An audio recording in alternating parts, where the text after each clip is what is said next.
Hello friends, welcome to Indian kitchen. ఈరోజు నేను tasty and spicy ఆవకాయ పులిహార చేయబోతున్నాను. దీనికోసం ముందుగా స్టవ్ మీద కడాయి పెట్టుకొని దీనిలో 2 స్పూన్లు ఆయిల్ వేసుకుందాము. ఆయిల్ వేడెక్కాక దీనిలో 1 స్పూన్ నెయ్యి కూడా వేసుకొని 1/2 టీ స్పూన్ జీలకర్ర, 1 స్పూన్ తాలింపు గింజలు అంటే మనకి ఆవాలు, పచ్చిశనగపప్పు వేసుకొని దీనిలో 2 స్పూన్లు వేరుశనగపప్పు వేసుకుందాము. అలాగే 2 ఎండుమిర్చి కూడా వేసుకొని ఈ పోపు చిటపట అనేంత వరకు వేయించుకుందాము.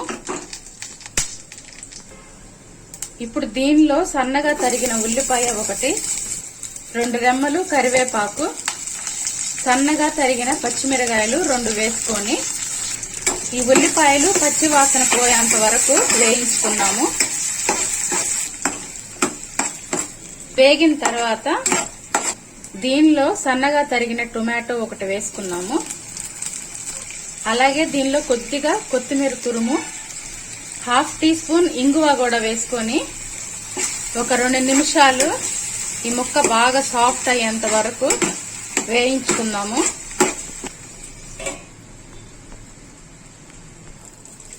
చూసారు కదా, 2 మినిట్స్కే మనకి ఉల్లిపాయలు అలాగే టొమాటోస్ కూడా బాగా ఉడికి ఈ నూనె పైకి తేలింది.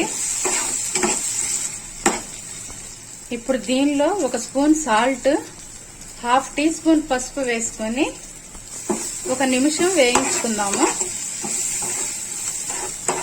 ఇవి వేగిన తర్వాత దీనిలో 50 గ్రాముల వరకు ఆవకాయ పచ్చడి తీసుకుంటున్నాను నేను. 50 గ్రాములు అంటే సుమారుగా 10 ముక్కలు వస్తాయి. ఈ పచ్చడి వేసుకొని ఒకసారి బాగా కలుపుకుందాము మొత్తం. ఇప్పుడు దీనిలో ఉడికించుకున్న అన్నం 1/4 కేజీ వరకు వేసుకుంటున్నాను. వేసుకొని రైస్ ని బాగా కలుపుకుందాము. ఈ పచ్చడి రైస్ కు పట్టేటట్టుగా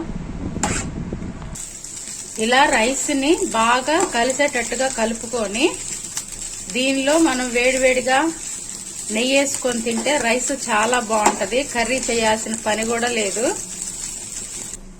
మిగిలిపోయిన అన్నంతో కూడా మనం ఇలా మ్యాంగో రైస్ చేసుకొని తింటే చాలా టేస్ట్ గా ఉంటది. చూసారు కదా, మనకి ఆవకాయ పులిహార రెడీ అయిపోయింది. ఎంతో సింపుల్ గా ఇన్స్టెంట్ గా 2 మినిట్స్ లో మనం ఇది చేసేసుకోవచ్చు.